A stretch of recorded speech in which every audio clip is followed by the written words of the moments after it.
مختصر حمد و ثنا کے بعد آج کی جمعے کی اس نشست میں ہم تمام دوست قرآن و سنت میں اتر کر لفظ رزق کو سمجھیں گے اور اس کے ساتھ ساتھ اپنی علاقائی اور بین الاقوامی ذمہ داریوں کا بھی جائزہ لیں گے۔ رزق کا لغوی معنی ہے ہر نفع دینے والی چیز۔ رزق اس خوراک کو کہتے ہیں جو ذی حیات کی ضرورت ہے۔ رزق کا معنی بارش بھی ہے۔ رزق اس سیلری کو بھی کہتے ہیں، تنخواہ کو بھی کہتے ہیں جو کسی محنت کرنے والے کو ملا کرتی ہے۔ اگر سمیٹ کر بات کریں تو رزق سے مراد وہ تمام اسباب اور ذرائع ہیں جو انسانی زندگی کے لیے ضروری ہیں، انسانی جسمانی زندگی کے لیے ضروری ہے اور انسان کی اخلاقی زندگی کے لیے ضروری ہے۔ ان ساری چیزوں کی ضرورتوں کو پورا کرنے والی چیز کو کہا جاتا ہے رزق۔ اللہ رب العالمین کے صفاتی ناموں میں سے ایک نام ہے الرزاق۔ اللہ رب العالمین نے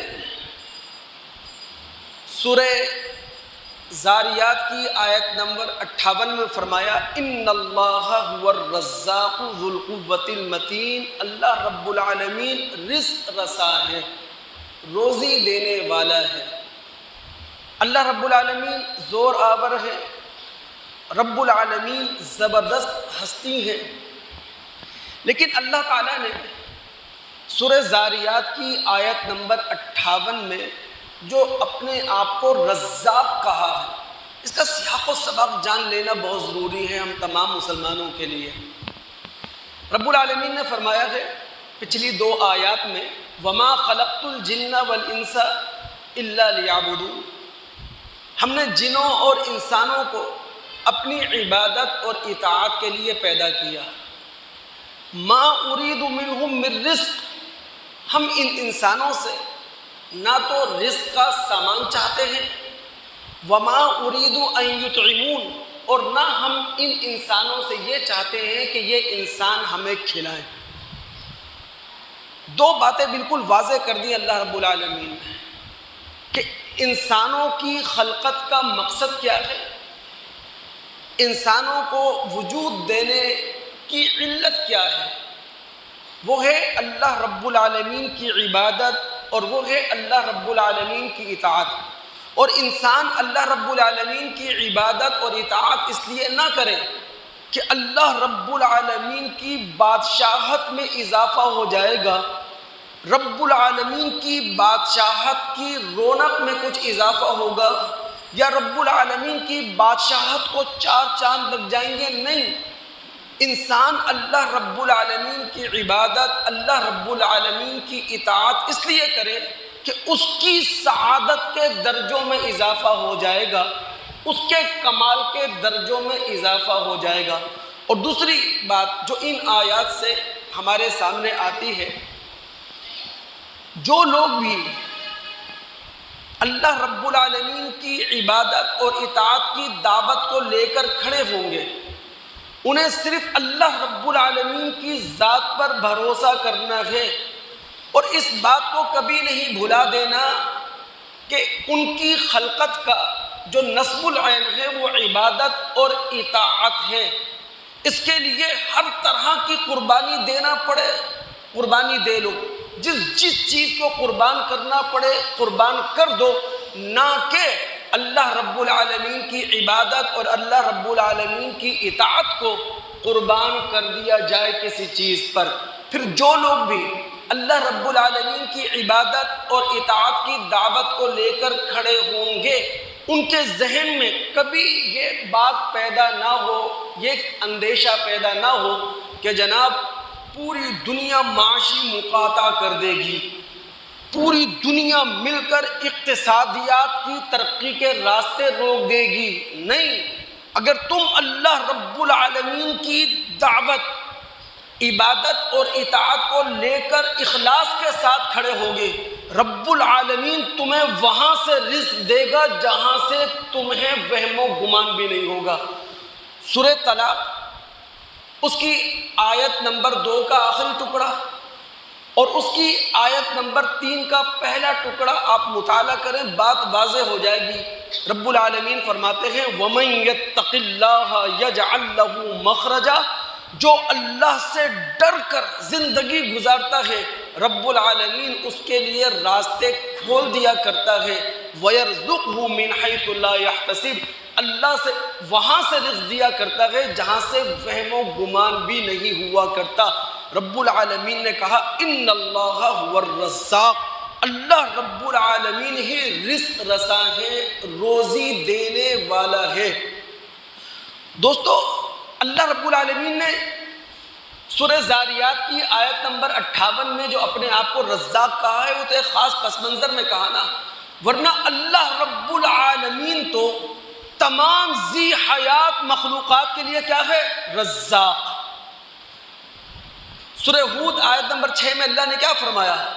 وَمَا مِن دَابَّةٍ فِي الْأَرْضِ إِلَّا عَلَى اللَّهِ رِزْقُهَا، زمین میں چلنے والے جتنے بھی جاندار ہیں ان کے رزق کی ذمہ داری کس پر ہے؟ اللہ رب العالمین پر۔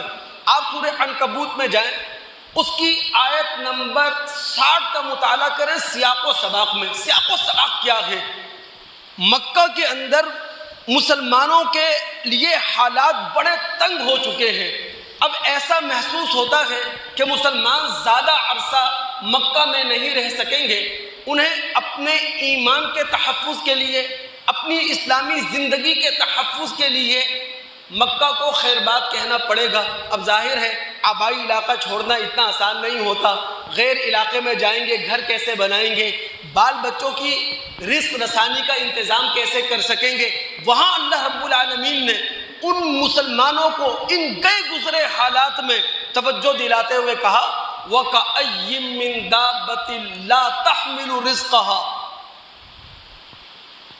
کتنے ہی جانور ایسے ہیں، کتنے ہی جاندار ایسے ہیں جو اپنے رزق کا سامان اپنے کاندھے پر لیے نہیں پھرتے۔ بھائی ہم دیکھ رہے ہیں نا، ہواؤں میں پرندوں کو دیکھ رہے ہیں، پانی میں آبی حیات کو دیکھ رہے ہیں، خشکی پر درندوں کو دیکھ رہے ہیں، چرند کو دیکھ رہے ہیں۔ اللہ رب العالمین فرماتے ہیں کتنے ہی جاندار ایسے ہیں جو اپنا رزق اپنے کاندھے پر لے کر نہیں گھومتے۔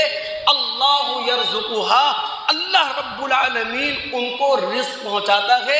وَإِيَّاكُمْ، اے مسلمانوں، اگر ان گئے گزرے حالات میں صرف اپنا ایمان بچانے کے لیے، اپنا اسلام بچانے کے لیے اگر تم مکہ کو خیر بات کہہ دو گے، کہیں اور جا کر آباد ہو جاؤ گے، رب العالمین تمہارے رزق کا وہاں بھی انتظام کر دے گا۔ وَهُوَ السَّمِيعُ الْعَلِيمُ، وہ اللہ سننے والی ہستی ہے، وہ اللہ سب کچھ جاننے والی ہستی ہے۔ اللہ رب العالمین صرف بے زبان جانوروں کا رزاق نہیں ہے، اللہ رب العالمین صرف اپنے ماننے والوں کو رزق نہیں دیا کرتا، بلکہ رب العالمین ان کا بھی رزق رساں ہے جو اللہ رب العالمین کے وجود کا انکار کر دیتے ہیں یا اللہ رب العالمین کو مانتے ہیں تو شرک اور بدعت کے ساتھ مانتے ہیں، اللہ ان کا بھی رزاق ہے۔ وہ مشہور حدیث کس نے نہیں سن رکھی؟ بخاری کتاب التوحید میں امام بخاری رحمۃ اللہ علیہ نے ایک باب باندھا ہے، باب قول اللہ تعالی ان اللہ هو الرزاق، باب اس بارے میں کہ اللہ تعالیٰ فرماتے ہیں وہ رزاق ہے۔ یہ باب باندھنے کے بعد امام بخاری رحمۃ اللہ علیہ روایت لے کر آئے، ابو موسیٰ اشعری رضی اللہ تعالی عنہ راوی ہیں، نبی علیہ الصلاۃ والسلام نے فرمایا ما اصبر احد علی اذن یسمعہ من اللہ، اللہ رب العالمین سے زیادہ صبر کرنے والا کوئی نہیں ہے۔ ان تکلیف دہ باتوں میں جو تکلیف دہ باتیں اللہ سنتا ہے. بھئی ہم کوئی تکلیف دہ بات سنیں گے، ایک دن سن لیں گے، دوسرے دن سن لیں گے، پھر ہم جواب دے دیں گے، لیکن اللہ رب العالمین تکلیف دہ باتیں سنتا ہے. سننے کے بعد بھی اللہ رب العالمین کوئی انتقام نہیں لیتا. اور اللہ رب العالمین کے لیے تکلیف دہ باتیں ہیں کون سی؟ یدعون لہ الولد، کہ لوگ اپنی مرضی سے اللہ رب العالمین کو باپ قرار دے لیتے ہیں، اپنی مرضی سے اس کی اولاد تجویز کر لیتے ہیں، اس کے باوجود بھی ثم یعافیہم، اللہ رب العالمین نظر انداز کر دیتا ہے. اللہ رب العالمین ان سارے معاملات کو اگنور کر دیتا ہے. وَيَرْزُقُهُمْ، اور اس سب کے باوجود اللہ رب العالمین ان کی رزق رسانی کا انتظام کرتا ہے. تو اللہ رب العالمین ایسا رزاق ہے دوستو. انسانوں کی بہت بڑی محرومی ہے، انسانوں کی بہت بڑی بد نصیبی ہے کہ وہ حقیقی رزاق اس کے در کو چھوڑ کر غیر اللہ یا غیروں کے دروازوں پر رزق کے لیے دستک دیں یا رزق کی برکت کے لیے دستک دیں. اس سے بڑی بد نصیبی ہو نہیں سکتی کوئی. اگر آپ تمام دوست ذہنی طور پر تیار ہوں تو میں سورہ روم کی آیت نمبر 40 کا آپ کو مطالعہ کروانا چاہوں گا. سورہ روم مکی سورت ہے، مکہ کے دور متوسط میں نازل ہوئی ہے، اور اس سورت کے شروع میں اللہ رب العالمین نے کہا ہے کہ رومی اپنی مغلوبیت کے بعد دوبارہ غالب آئیں گے، اور یہ وہ وقت ہوگا جب مسلمانوں کو بھی غلبہ حاصل ہو جائے گا. یہ پیشن گوئی اللہ رب العالمین نے اس وقت کی تھی جب نبی علیہ السلام کی بعثت کو 5واں سال تھا. مسلمان پٹ رہے تھے، مسلمان مارے کھا رہے تھے. قریش مکہ نے اللہ رب العالمین کی اس گفتگو کو تماشا بنایا.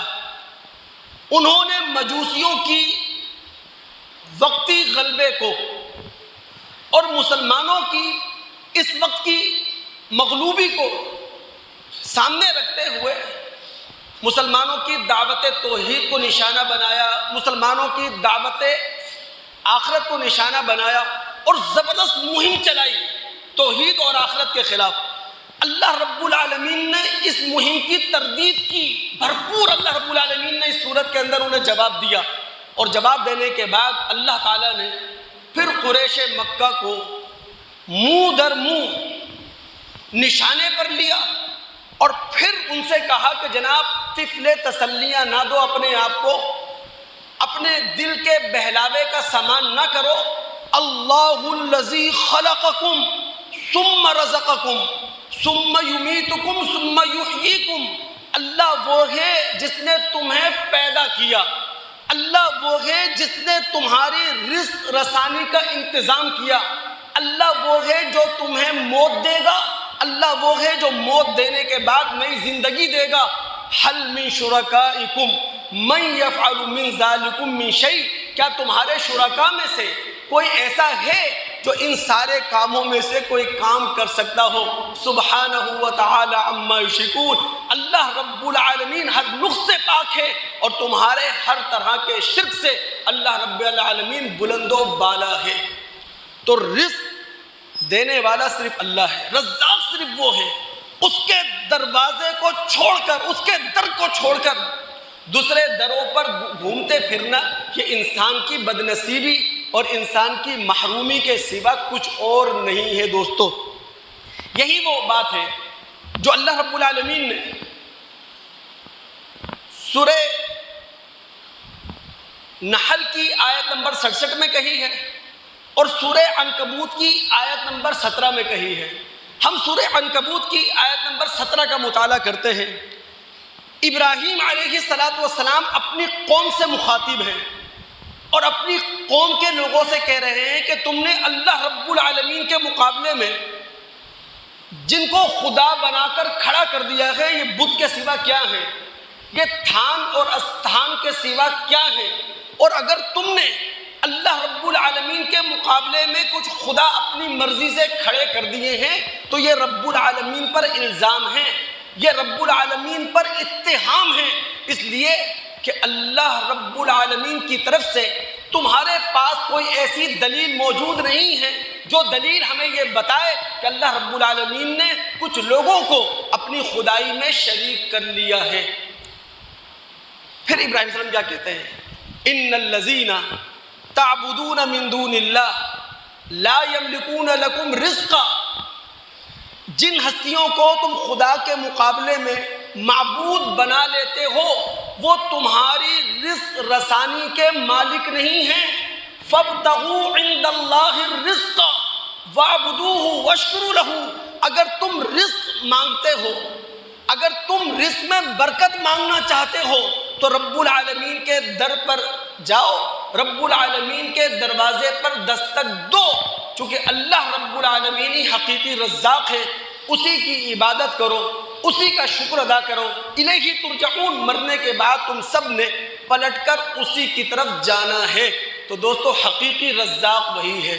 اگر رزق مانگنا ہے تو خدا کے پاس آؤ، رزق میں برکت مانگنا ہے تو خالق اور مالک ہے، شہنشاہ کائنات ہے وہ۔ اب آپ کے رسول نے ایک بات کہی ہے، لیکن اس سے پہلے ایک مقدمہ سن لیں آپ۔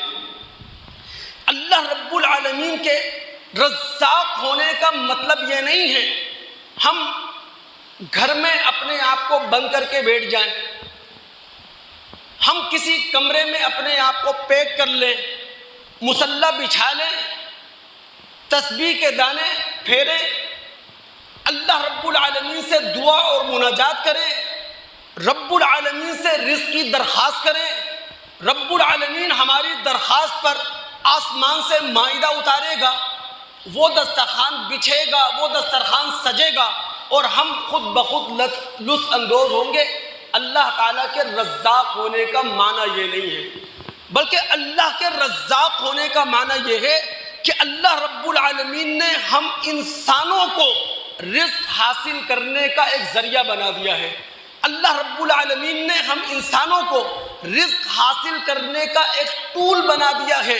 رب العالمین نے ہم انسانوں کو رزق حاصل کرنے کے لیے ذہنی صلاحیتیں دے کر پیدا کیا، اللہ رب العالمین نے رزق حاصل کرنے کے لیے جسمانی صلاحیتیں دے کر پیدا کیا۔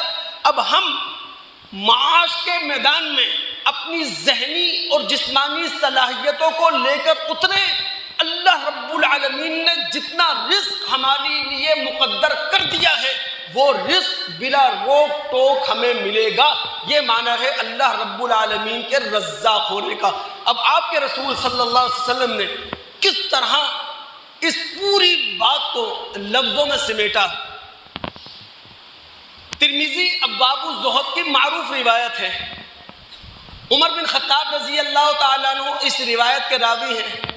نبی علیہ الصلوۃ والسلام نے اپنے صحابہ سے کہا، لو انکم تتوکلون حق توکلہ، اے میرے ماننے والوں، اے مسلمانوں، اگر تم اللہ تعالیٰ پر اس طرح توکل کرو جس طرح توکل اللہ تعالیٰ پر کرنا چاہیے، لرزقکم، اللہ تعالیٰ تمہیں اسی طرح رزق دے گا، کما یرزق الطیر، جس طرح وہ پرندے کو رزق دیا کرتا ہے۔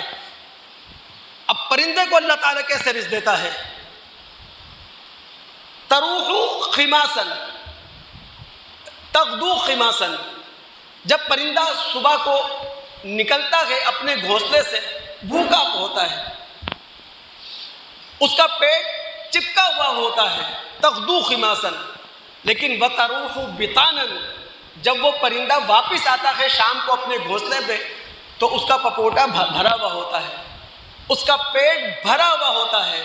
تو وہ پرندہ اپنے گھونسلے سے نکلا، اللہ تعالیٰ نے جو صلاحیتیں اسے دی تھیں وہ ساری صلاحیتیں دن بھر اس پرندے نے استعمال کی، اور پھر جب واپس آیا تو وہ پیٹ بھرا ہوا تھا۔ تو اللہ رب العالمین کے رزاق ہونے کا مطلب یہ ہے رب العالمین نے جو صلاحیتیں دے کر ہمیں پیدا کیا ہے وہ ساری صلاحیتیں لے کر میدان معاش میں ہمیں اترنا ہے، اللہ نے جو مقدر کر دیا ہے وہ ملے گا، کوئی روک نہیں سکتا۔ یہاں ایک بات کہتا چلوں دوست، یہ جو ہمارے ہاں کبوتروں کو نیکی سمجھ کر دانہ ڈالا جاتا ہے، لوگ خریدتے ہیں، خرید کر پھر دانے ڈالتے ہیں، ہم کبوتروں کو حد حرام بنا رہے ہیں، چونکہ یہ سارے کبوتر معاشرت کے لیے نقصان دہ ہیں، معاشرے کے لیے نقصان دہ ہیں، ہر گھر کے لیے ایک مصیبت ہے۔ بجائے اس کے کہ اللہ رب العالمین نے جن صلاحیتوں کے ساتھ ان کبوتروں کو پیدا کیا تھا، ان صلاحیتوں کو استعمال کرنے کا انہیں موقع دیا جاتا، ہم نے نیکی کے نام پر کاروبار کھول لیا اور جگہ جگہ دانہ لے کر بیٹھ گئے۔ معذرت کے ساتھ اسلام کی یہ تعلیم نہیں ہے۔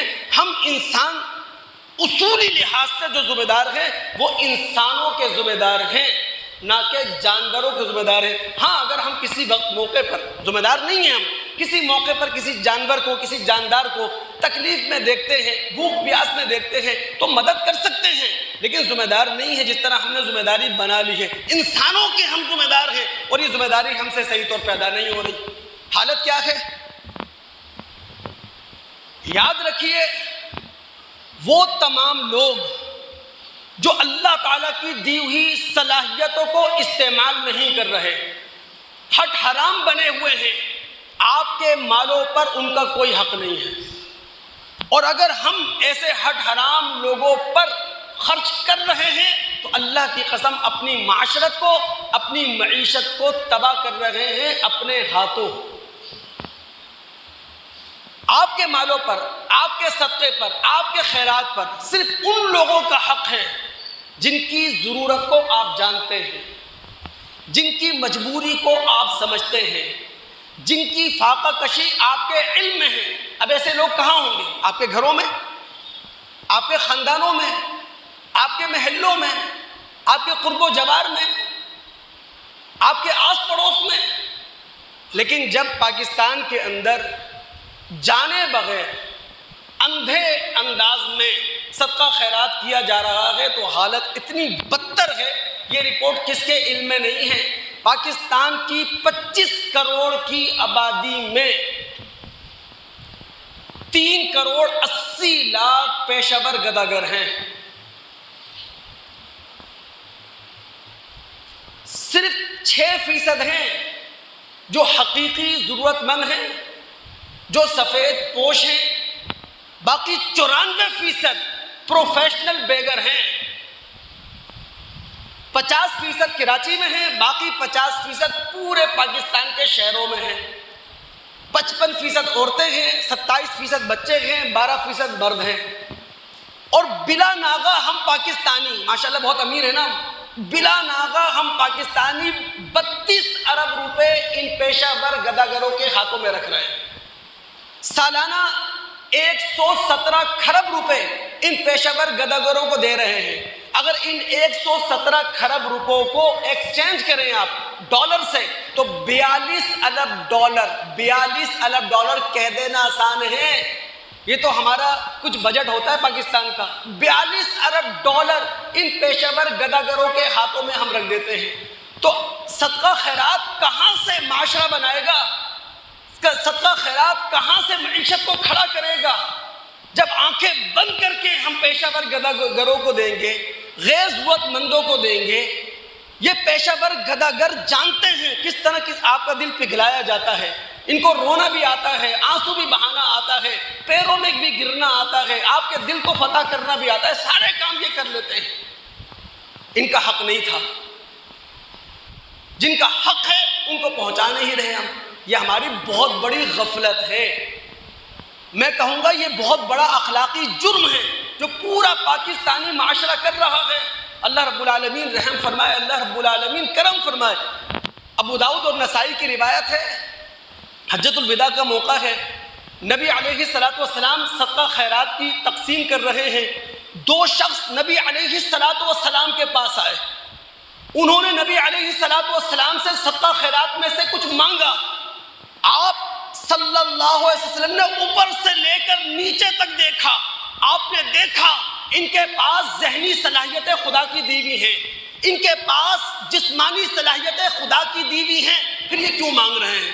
اللہ کے رسول نے اوپر سے لے کر نیچے تک جائزہ لینے کے بعد کہا اگر تم چاہو تو میں تمہیں دے دوں، لیکن اتنا یاد رکھو لا حظ فیہا لغنی ولا لقوی مکتسب، اس صدقہ خیرات میں نہ تو مالداروں کا حق ہے نہ ان لوگوں کا حق ہے جو معاش کے میدان میں اتر کر خود کما سکتے ہیں اپنے لیے، اپنے گھر والوں کے لیے۔ تو دوستو اپنے دلوں کو تھوڑا سخت کریں، وہاں خرچ کریں جہاں ضرورت ہو، ان لوگوں کے ہاتھوں پہ رکھیں جن کی مجبوری کو اور ضرورت کو آپ جانتے ہو۔ آگے بڑھتے ہوئے ایک بات اور بھی کہتا چلوں دوست، ماحول بنا ہوا ہے پوری دنیا میں، غزہ کے حالات کون نہیں جانتا؟ اس وقت پوری انسانیت آپ کے ساتھ کھڑی ہے، پوری انسانیت غزہ کے معاملے میں، غزہ میں ہونے والے جینوسائیڈ نسل کشی کے معاملے میں غمگین بھی ہے اور اشکبار بھی ہے۔ مسلم دنیا نہ جانے کیوں اس وقت پوری دنیا کی انسانیت کو استعمال کرنے پر آمادہ نہیں ہے۔ یہ موقع ہے پوری اسلامی دنیا، اللہ کی قسم پوری دنیا کے انسانوں کے ان جذبات کا بہتر استعمال کر سکتی ہے۔ اللہ کے بندو، اسلامی دنیا کے اندر ایسے زبردست قسم کے پرامن احتجاج نہیں ہوئے جس طرح کے غیر مسلم دنیا میں غزہ کے حوالے سے زبردست احتجاج ہوئے ہیں، پرامن احتجاج ہوئے ہیں۔ لیکن میں نے کہا نا کہ آج غزہ کے جو بھی حالات ہیں، سب سے بڑا قصور مسلم دنیا کا بذات خود ہے۔ ہماری حالت تو یہ ہے، نہ ہم شاید اتنا مالی تعاون کر پا رہے ہیں، نہ اخلاقی تعاون کر پا رہے ہیں، نہ اتنا دعاؤں میں انہیں یاد رکھ پا رہے ہیں۔ ماضی میں اتنے تھوڑا سا نا ماضی میں جائیں، ہم سب جانتے ہیں 1880 میں دنیا بھر سے یہودی مہاجرت شروع ہوئی فلسطین، یعنی باقاعدہ ایک منصوبے کے تحت پوری دنیا کا یہودی فلسطین میں آ کر آباد ہونا شروع ہوا 1880 سے۔ 1897 میں زیونسٹ موومنٹ بنی ہے جسے صہیونی تحریک کہا جاتا ہے۔ اس کے بعد جو عالمی طاقتیں تھیں، جنگ عظیم، جب جنگ عظیم اول اور جنگ عظیم دوم کی، برطانیہ اور امریکہ، انہوں نے جو کردار ادا کیا وہ بھی ہمارے علم میں ہے، اور جو عالمی ادارے تھے لیگ آف نیشن اور UN، انہوں نے جو کردار ادا کیا وہ بھی ہمارے سامنے ہے۔ یہ سب کیوں ہوا؟ چونکہ ہم مسلمان غفلت کا شکار تھے۔ اس سے بھی آگے آئے 1974 ہے، پاکستان کا شہر لاہور ہے، دوسری سربراہی اسلامی کانفرنس منعقد ہو رہی ہے، اور ایسی پر اثر آوازیں موجود ہیں جو فلسطینی کاز کے لیے بڑا کردار ادا کر سکتی ہیں، لیکن وہ ساری آوازیں خاموش کر دی گئیں۔ چاہے وہ ذوالفقار علی بھٹو کی آواز تھی، کرنل قذافی کی آواز تھی، حافظ الاسد کی آواز تھی، یا شاہ فیصل کی آواز تھی۔ ہم مسلمان سمجھ ہی نہیں پا رہے ہیں۔ میں جمعے کے اختتام پر اپنی بات مکمل کروں گا کہ اصل مسئلہ ہے کیا۔ میں یہاں معذرت کے ساتھ سوشل میڈیا پر جو اندھا جہاد کا نعرہ لگ رہا ہے اس کے حق میں نہیں ہوں۔ مسلمان یہ اندھا جہاد 200 سال سے کر رہے ہیں اور نقصان اٹھا رہے ہیں۔ جہاد کبھی گروہی نہیں ہوتا، جہاد کبھی جماعتی نہیں ہوتا، جہاد ہمیشہ ریاست کی سطح پر ہوتا ہے۔ پاکستان اسلامی ریاست ہے، یہ اعلان کرے، یا اسلام مسلمانوں کا اجتماعی شعور وہ اعلان کرتا ہے کہ مسلمانوں کو جہاد کرنا چاہیے۔ کسی جماعت کو یہ حق نہیں ہے، کسی گروہ کو یہ حق نہیں ہے، اور 200 سال سے مسلمان یہی غلطی کر رہے ہیں اور مسلم دنیا صرف نقصان اٹھا رہی ہے۔ تو میں اندھے جہاد کا نعرہ یہاں نہیں لگا رہا، لیکن جمعے کے اختتام پر ایک بات ضرور کہوں گا آپ سے۔ ابھی فی الحال ہمارا موضوع رزق ہے، میں بات کو آگے بڑھا رہا ہوں۔ یاد رکھیے، اگر کسی کے پاس رزق کم ہے تو یہ اس بات کی نشاندہی نہیں ہے کہ اللہ رب العالمین آپ سے ناراض ہے، اور اگر کسی کے پاس رزق زیادہ ہے تو یہ اس بات کی دلیل نہیں ہے کہ اللہ رب العالمین آپ سے راضی ہے۔ تو رزق کی کمی اور بیشی یہ اللہ رب العالمین کی رضا اور رب العالمین کی ناراضی کی دلیل نہیں ہے. اس بات کو ہمیں ملحوظ خاطر رکھنا چاہیے. ہم اس کلیے کو سمجھتے ہیں سورہ سبا کی آیات 36 اور 39 کی روشنی میں. اب دماغ دوستوں کے حاضر ہوں تو بات سمجھانا میرے لیے آسان ہو. دیکھیں رب العالمین نے کہا کیا آیت نمبر 36 میں قل ان ربی یبسط الرزق لمن یشاء ویقدر. اے نبی کہہ دیجئے اللہ رب العالمین جس کا چاہتا ہے رزق کشادہ کر دیتا ہے اور اللہ رب العالمین جس کو چاہتا ہے نپا تولا رزق دیتا ہے. پھر آیت نمبر 37 میں رب العالمین نے فرمایا وما اموالکم ولا اولادکم باللتی تقربکم عندنا زلفا. یہ تمہارا مال یہ تمہاری اولاد تمہیں اللہ کے قریب نہیں کرتی. یعنی یہ جو مال ہے یہ اولاد ہے یہ اللہ تعالیٰ کا پڑوس ہمیں نہیں دلائے گا. الا من آمن وعمل صالحا. جس چیز سے اللہ رب العالمین کا قرب ہمیں ملے گا جس چیز سے اللہ رب العالمین کا پڑوس ہمیں ملے گا وہ ہے ایمان اور وہ ہے عمل صالح. اور پھر آیت نمبر 39 میں رب العالمین نے فرمایا ہے قل ان ربی یبسط الرزق لمن یشاء من عبادہ ویقدر له. اے نبی کہہ دیجئے اللہ رب العالمین اپنے بندوں میں سے جسے چاہتا ہے کشادہ رزق دیتا ہے جسے چاہتا ہے نپا تولا رزق دیتا ہے. وما انفقتم من شیء. اور جو بھی تم خرچ کرتے ہو اپنی ذات پر انصاف کے ساتھ خرچ کرتے ہو اپنے گھر والوں پر انصاف کے ساتھ خرچ کرتے ہو بندگان خدا پر انصاف کے ساتھ خرچ کرتے ہو جو بھی تم خرچ کرتے ہو فَهُوَ يُخْلِفُهُ. اللہ رب العالمین وہ واپس تمہاری طرف پلٹا دے گا. رب العالمین اس کا صلہ تمہیں دے گا. وَهُوَ خَيْرُ الرَّازِقِينَ. اللہ رب العالمین تمام رازقوں میں سب سے بہتر رازق ہے.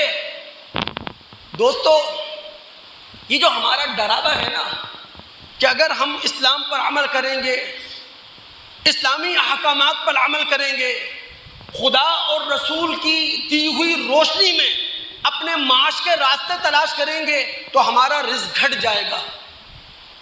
یہ بہت بڑی غلطی ہے ہماری. فرعون کھڑا ہوا لوگوں کے درمیان اور ڈرانے لگا خوف زدہ کرنے لگا اپنی قوم کے لوگوں کو. یہ جو موسیٰ اور ہارون اپنی دعوت تمہارے سامنے پیش کر رہے ہیں وَيَذْهَبَا بِطَرِيقَتِكُمُ الْمُثْلَىٰ. اگر تم نے موسیٰ اور ہارون کی دعوت مان لی یہ اعلیٰ تہذیب مٹا دیں گے تمہاری. یہی خطرہ کس کا تھا؟ قریش مکہ کا. محمد علیہ السلام کی دعوت انہیں خلاف عقل محسوس نہیں ہوئی خلاف فطرت محسوس نہیں ہوئی. قریش مکہ نے نبی صلی اللہ علیہ وسلم کی دعوت صرف اس لیے نہیں مانی کہ اگر ہم نے رسول کی دعوت مان لی تو ہماری اپنی مذہبی اور سیاسی قیادت کہاں جائے گی ہماری اپنی مذہبی اور سیاسی سیادت کہاں جائے گی. آج بھی بہت سارے مفاد پرست لوگ کھڑے ہوتے ہیں مفاد کے پجاری کھڑے ہوتے ہیں اور وہ یہی ہمیں کہتے ہوئے نظر آتے ہیں کہ جناب اگر اسلام کو ہم نے اپنا اوڑھنا بچھونا بنا لیا اسلام کی حدود و تعزیرات پر عمل ہو گیا اسلام کے معاشی راستے پہ چل پڑے اسلام کے اقتصادی راستے پہ چل پڑے دنیا تمہارا بائیکاٹ کرے گی دنیا تمہارا گھیراؤ کر لے گی. نہیں دوستو یہ بہت بڑی غلطی ہے.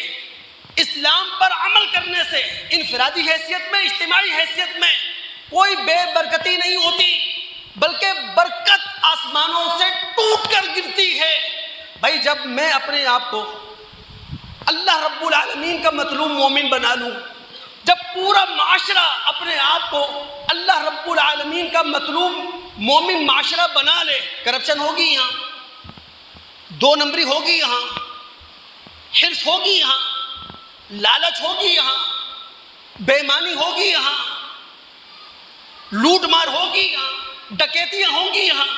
جب میں مطلوب مسلمان ہوں جب پورا معاشرہ مطلوب مومن ہے تو دوستوں صرف ایک ہی چیز ہوگی اور وہ ہوگی اللہ تعالیٰ کی برکت.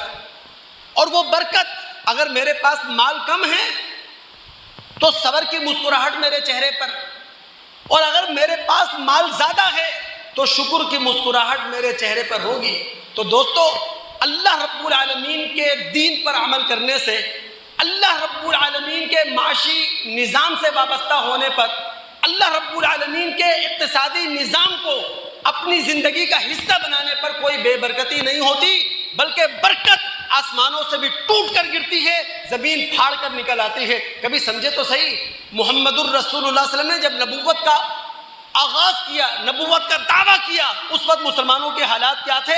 اور جب نبی علیہ السلام اس دنیا سے رخصت ہوئے ہیں تو مسلمانوں کے معاشی حالات کیا تھے؟ کون نہیں جانتا؟ صحابہ امیر تھے، صحابہ کے پاس پیسہ تھا، ایک وقت وہ تھا جب پیٹ پر پتھر باندھنا پڑتا تھا، جب سرکے سے روٹی کھانا پڑتی تھی، لیکن تاریخ نے وہ وقت بھی دیکھا جب صحابہ کے پاس گھوڑے تھے، جب صحابہ کے پاس انواع و اقسام کی نعمتیں تھیں۔ تو اپنے آپ کو دیندار بنانے سے کوئی معیشت کا جنازہ نہیں نکل جاتا۔ اللہ رب العالمین سمجھنے کی توفیق عطا فرمائے۔ میں رزق کے حوالے سے، رزق کے لفظ پر آپ کے سامنے گفتگو رکھ رہا ہوں، اور وقت اس بات کی اجازت نہیں دے رہا۔ انشاءاللہ آئندہ جمعے قرآن و سنت میں اتر کر مزید ہم لفظ رزق کا مطالعہ کریں گے، لفظ رزق کو سمجھیں گے۔ لیکن ایک بات ضرور کہنا چاہوں گا موقع اور حالات کی مناسبت سے، لیکن جو بات میں کہنے جا رہا ہوں نا، اس کو ایمانی جذبے سے سنیے گا، یقین کے ساتھ اپنے دل دماغ میں اس کو جگہ دیجیے گا۔ دوستو، آج سے 2 سال پہلے یا 1.5 سال پہلے غزہ کے بارے میں کہا جاتا تھا کہ جناب وہ ایک کھلی جیل ہے، لیکن 1.5 سال کے بعد معذرت کے ساتھ وہ کھلی جیل نہیں ہے، 1.5 سال کے بعد وہ ٹارچر سیل ہے۔ بلکہ UN کے جو جنرل سیکریٹری ہیں اینٹونیو گوتریس، انہوں نے کہا ہے مقتل ہے غزہ۔ اس وقت حالات یہ ہیں کہ 1 مہینہ ہو گیا، غزہ میں خود و نوش کی اشیاء جانے والے جتنے راستے ہیں، جتنے بھی کراسنگ یونٹ ہیں، وہ بند پڑے ہیں، اور غزہ میں قحط کا سماں ہے،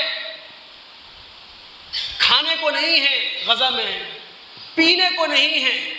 لیکن آپ سوچے تو صحیح، 200 کروڑ مسلمان، 57 اسلامی ریاستیں، عرب ممالک کے گردا گرد فلسطین موجود، پھر ایسے گئے گزرے حالات، لاکھوں مسلمانوں تک غزہ تک نہ جا سکے۔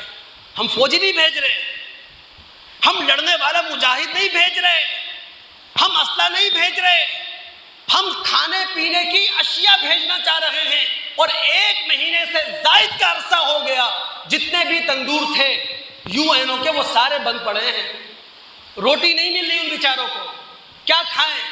میں تو صرف غزہ کے مسلمانوں کی بے بسی آپ کے سامنے اس لیے رکھ رہا ہوں، کبھی سوال آپ کے سامنے آیا ایسا کیوں ہے؟ سورہ آل عمران کی آیت نمبر 112 میں تو رب العالمین نے کہا تھا ضربت علیہم الذلہ ضربت علیہم المسکنہ، کہ یہودی قوم پر ذلت مسلط کر دی گئی ہے۔ یہودی قوم محکوم قوم ہے، غلام قوم ہے۔ ایک محکوم قوم، غلام قوم اتنی زبردست ہو گئی کہ 200 کروڑ مسلمان وہ اپنے غزہ کے نہتے مسلمانوں تک غزہ تک نہیں پہنچا پا رہے۔ لیکن مسئلہ یہ ہے، ہم مسلمانوں کے سامنے صرف سورہ آل عمران کی آیت نمبر 112 ہے، اس سے پہلے کی آیات کو بھی سامنے رکھیں۔ میں نے کہا دماغ حاضر رکھیں، میں لفظوں میں مطالعہ کروا رہا ہوں آپ کو۔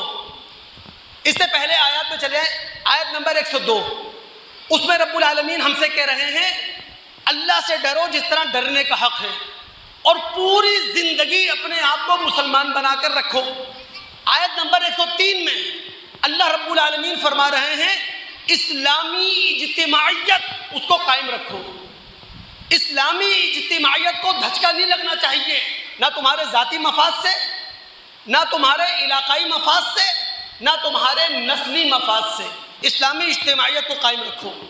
پھر آیت نمبر 104 میں اللہ رب العالمین فرما رہے ہیں سرکاری سطح پر ایک تنظیم ہو، ایک جماعت ہو جو امر بالمعروف اور نہی عن المنکر کا کام سر انجام دے۔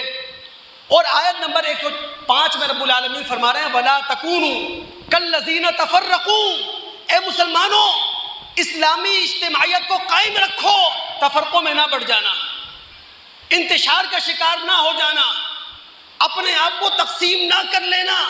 اس کے بعد چند آیات میں رب العالمین یہ فرما رہے ہیں، اللہ تعالیٰ کے سامنے کچھ چہرے پیش ہوں گے جو چمکتے ہوئے ہوں گے، کچھ چہرے ہوں گے سیاہ ہوں گے۔ اس کے بعد آیت نمبر 110 میں رب العالمین فرماتے ہیں ہر مسلمان امر بالمعروف اور نہی عن المنکر کا کام کرے۔ بھائی میرا دائرہ ہے نا، میرا گھر، جہاں میں کام کرتا ہوں، جہاں میں اٹھتا بیٹھتا ہوں، جہاں میں لوگوں کے ساتھ ہوتا ہوں، ہر انسان کا اپنا ایک دائرہ ہے۔ ہر مسلمان اپنے دائرے میں امر بالمعروف اور نہی عن المنکر کا کام سر انجام دے۔ اور آیت نمبر 111 میں اللہ نے کیا فرمایا؟